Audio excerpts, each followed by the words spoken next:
Alright guys, Dominic here for Kit Guru, and I have to say this is a video I was not expecting to be making. That's because we're reviewing a product that first launched back in July 2023, but it has now just become a whole lot more relevant. I'm of course talking about AMD's RX 7900 GRE, and it's a pretty weird graphics card, so without further ado, we're going to dive straight into the review.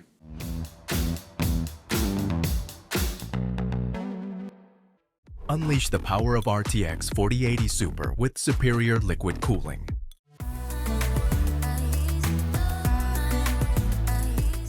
Let's start things then by giving this review some context, as it really wouldn't surprise me if a lot of people watching this weren't that familiar with the RX 7900 GRE graphics card. That's because this GPU launched all the way back in July 2023 to little fanfare, as it was originally intended to be an exclusive for the Chinese market. That also explains the name, as GRE stands for Golden Rabbit Edition, as 2023 was the year of the rabbit.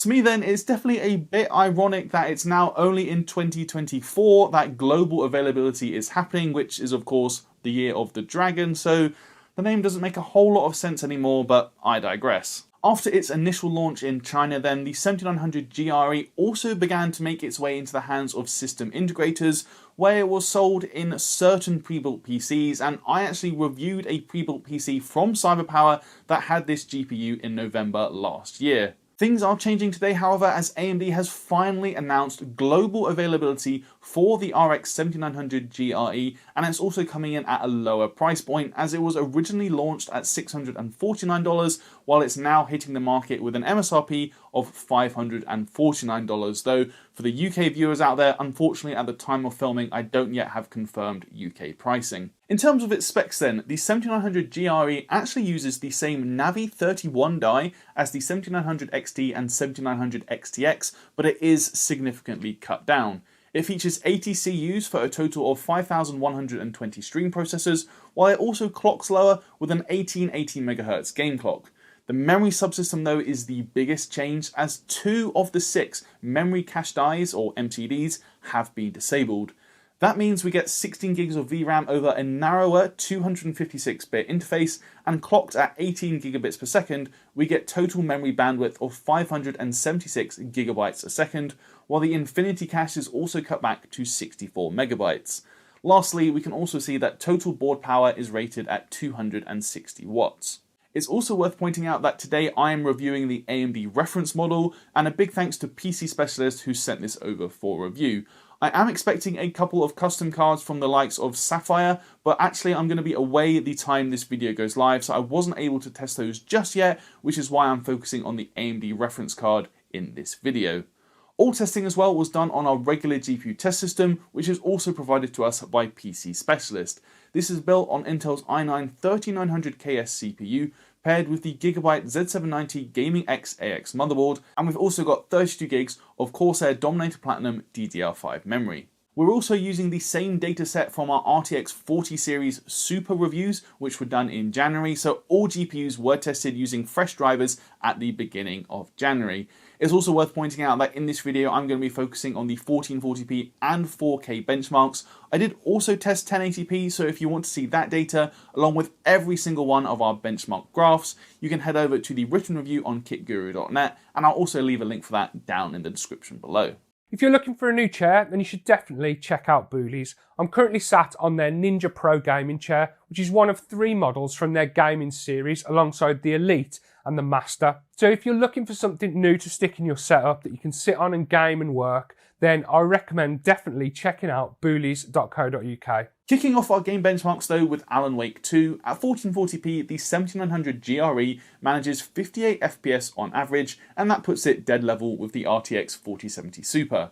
It also marks a 10% improvement over the 7800 XT, while it's 19% slower than the 7900 XT. At 4K, with no upscaling, frame rates do drop to the low 30s, so you'd likely want to enable FSR here, but once again we're looking at very similar performance to the 4070 Super, and about a 10% gain over the 7800 XT. Assassin's Creed Mirage is up next, and while an average frame rate of 109 FPS at 1440p using maximum image quality settings is undeniably great, it's only 4% faster than the 7800 XT, despite having a third more cores and costing an extra $50.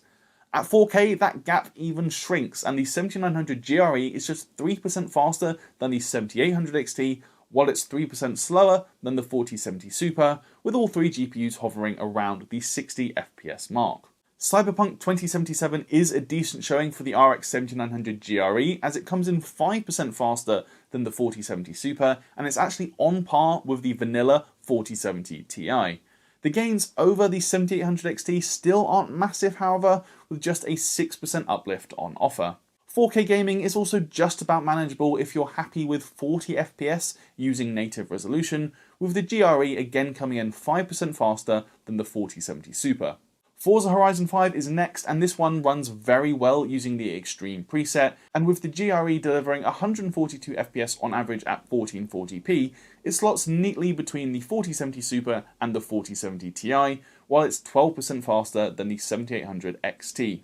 Up at 4K, we still get a very smooth 102 FPS average frame rate as well, so that's a small 4% lead over the 4070 Super, while we're looking at a 16% deficit compared to the 7900 XT. Next up, we come to The Last of Us Part 1, and performance in this one is very weird. It's on par with the 4070 Super at 1440p, which is a reasonable result, but the 7900 GRE is also no faster than the 7800 XT. We see the same up at 4K too. 45 FPS on average with no upscaling is a decent showing, but we're still looking at no real performance difference compared to the 7800 XT, which is both weird and a bit disappointing. As for A Plague Tale Requiem, at 1440p, the 7900 GRE is once again trading blows with the 4070 Super, as both GPUs deliver frame rates in the low 70s. And then up at 4K, we're now looking at 42 FPS on average from the 7900 GRE, so it's just a single frame difference compared to the 4070 Super, while the GRE is also 9% faster than the 7800 XT. Ratchet and Clank Rift Apart is next, and this one continues to cause issues for Nvidia GPUs and their 1% lows. The 7900 GRE is 11% slower than the 4070 Super when looking at the average FPS for instance, but it's actually 6% faster in terms of those 1% lows. That does even out at 4K though, and now the 7900 GRE is about level with the original 4070, while it's 10% faster than the 7800 XT. Red Dead Redemption 2 though continues to perform well on AMD GPUs, with the 7900 GRE on par with the 4070 Ti at 1440p, making it 6% faster than the 4070 Super. It's also 11% faster than the 7800 XT, but 17% behind the 7900 XT. Up at 4K as well, the 7900 GRE extends its lead over the 4070 Super to an 8% margin, while it also offers a 12% uplift over the 7800 XT. Resident Evil 4 is another game that favours AMD hardware, with the 7900 GRE on par with the 4070 Ti at 1440p, while we're again looking at an 11% uplift over the 7800 XT. The 7900 GRE also does the job at 4K, hitting 74 FPS on average, and that draws it almost level with the 4070 Ti Super, which really is an impressive showing for Team Red in this title. Returnal also shows more competitive performance from the 7900 GRE, as at 1440p it is a hair faster than the 4070 Super and really not too far behind the 4070 Ti. Stepping up to 4K also remains viable with an average of 54 FPS before enabling any upscaling, and this makes it 13% faster than the 7800 XT, which is actually the biggest difference we saw between these two GPUs across our rasterized benchmarks. Moving on to Starfield then, and despite several patches seeing Nvidia performance come on significantly, it still does favour AMD GPUs. At 1440p for instance, the 7900 GRE is 8% faster than the 4070 Super and only just behind the 4070 Ti. 4K though is a tough ask in Starfield without using FSR, but we still see a healthy 9% lead for the GRE over the 4070 Super, and it's 11% faster than the 7800 XT. Finally then, we finish up our rasterized game benchmarks with Total War Pharaoh, a game that does have a preference for Nvidia GPUs, and at 1440p, the 7900 GRE really struggles. It's slower than the vanilla 4070 for instance, and 13% behind the 4070 Super, while we're only looking at a 5% boost over the 7800 XT. The same also goes at 4K with very similar performance scaling, so it's definitely not one of the 7900 GRE's better games that we have tested. Overall then, across the 12 games I tested, the RX 7900 GRE averaged 92 FPS at 1440p, putting it neck and neck with the RTX 4070 Super, as there's less than a 1% difference between the two for our rasterized benchmarks. This means the GRE is 8% faster than the 7800 XT, which isn't a massive difference considering the fact it has a third more cores, while it's also 18% slower than the 7900 XT. 4K gaming isn't out of the question either, and once again performance is very close to that of the 4070 Super, while it's 9% faster than the 7800 XT. We're also looking at a deficit of just 6% versus the original 4070 Ti, while the GRE is 19% slower than the 7900 XT. As we move on to cost per frame as well, it's worth making very clear here that at the time of filming, only the $549 MSRP has been confirmed to me, so I'm taking a best guess that the 7900 GRE is going to land at about £529 here in the UK, which is what the following chart is based on. However, that is not confirmed at the time of filming. If that £529 price is the case, however, we can see that value would be about the same as the RX 7800 XT. It wouldn't look like much better value than the RTX 4070 Super, however, reducing cost per frame by just 6%, and of course that doesn't factor in other features like DLSS or ray tracing performance. Obviously then, if the confirmed price is higher, then value will be worse, but if it's lower, value will increase. Moving on though to ray tracing performance, and we'll start things off here with Alan Wake 2, a game where AMD GPUs really struggle with the path trace lighting. This reduces the RX 7900 GRE to a mere 18 FPS at 1440p, and that's even with FSR quality mode enabled. Clearly, an Nvidia GPU is basically a requirement to play this game with the RT High preset. Avatar Frontiers of Pandora is a lot more performant with the 7900 GRE, hitting 48 FPS without any form of upscaling. That puts it level with the likes of the RTX 3080 10GB and RTX 4070, while it's actually 15% faster than the 7800 XT. Cyberpunk 2077 is another very tough ask for the 7900 GRE, and this isn't even with the RT overdrive mode enabled. At 1440p, it's significantly slower than the vanilla RTX 4070 for instance, and is barely any faster than the 4060 Ti 8GB. F123 though is a lot more competitive, with the 7900 GRE edging ahead of the RTX 4070 at 1440p, and it also delivers 13% more performance than the 7800 XT, though it is still 10% behind the 4070 Super. Hitman 3 is another very tough test, and without upscaling, we're looking at just 37 FPS for the 7900 GRE, so that puts it level with the RTX 4070, but 15% behind the 4070 Super.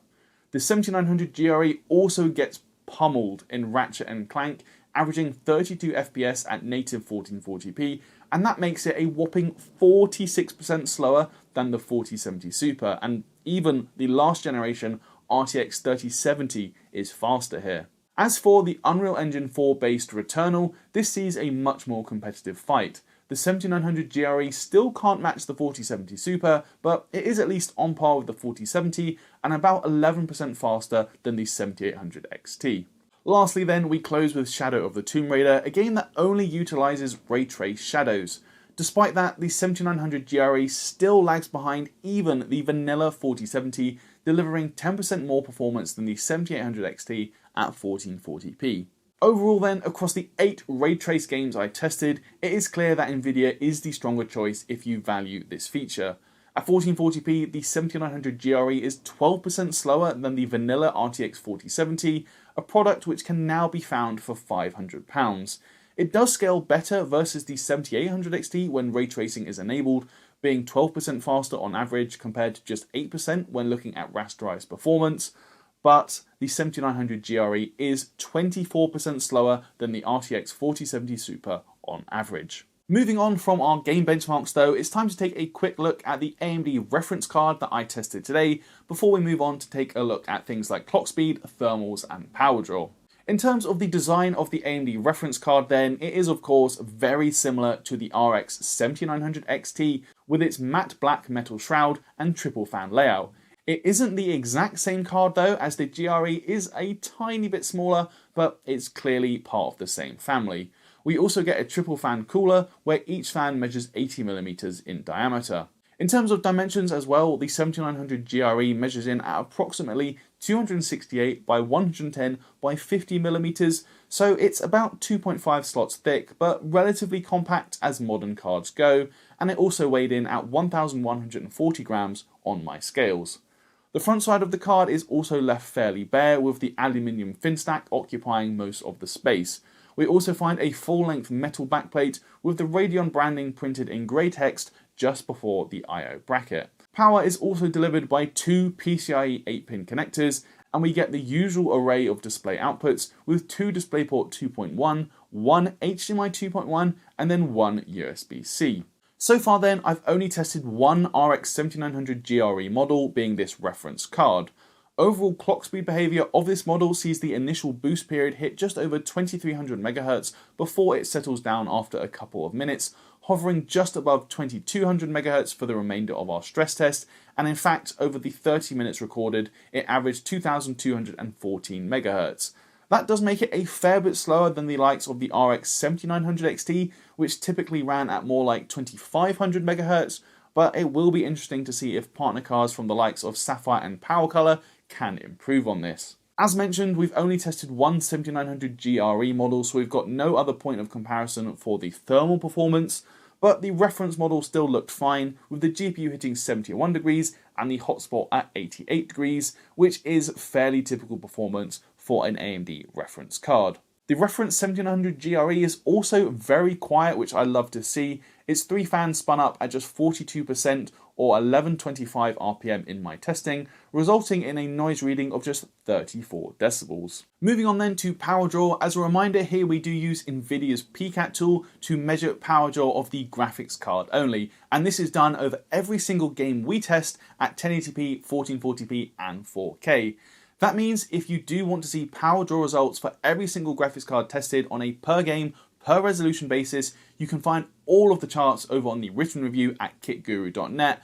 Just for the sake of time, I'm not going to go over every single one of them here, but we will look at the average power draw results at 1440p. Power draw then averaged over all 12 games tested at 1440p, did come in a touch below the rated 260 watt TBP, hitting 248.2 watts in my testing, and that was very consistent across all the games I tested.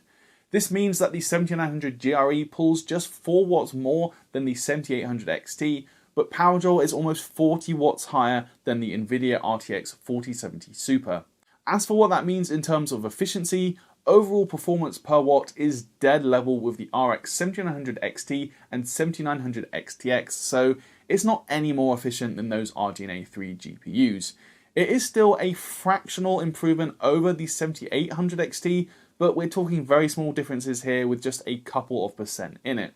Again, that still means that Ada Lovelace remains the more efficient architecture, with the 4070 Super offering 19% better performance per watt than the 7900 GRE. Finally, we had a request to include total system power draw in our videos. I've always done this for the written articles, but as you can see here, with the 7900 GRE installed, our system pulled 425 watts in Cyberpunk 2077 at 4K, though of course this will vary depending on your system specs, the game tested, and at what resolution you are playing. Overall then, the RX 7900 GRE certainly is an interesting product. I personally can't remember the last time I reviewed something that came out months before as a regional exclusive, but it is now launching globally as of tomorrow, February the 27th, with a US MSRP of $549. In terms of its performance then, it's certainly a solid enough 1440p card, as we found that raster performance is on par with the 4070 Super, making it 8% faster than the 7800 XT, but 18% slower than the 7900 XT at 1440p. We're still talking about 90 FPS on average though, so it will play basically everything at ultra settings, and it can also do the job as an entry-level 4K card. As we know, however, AMD just can't quite keep up with Nvidia when ray tracing is enabled, and if you do game with ray tracing enabled at 1440p using the 7900 GRE, you will likely want to enable FSR.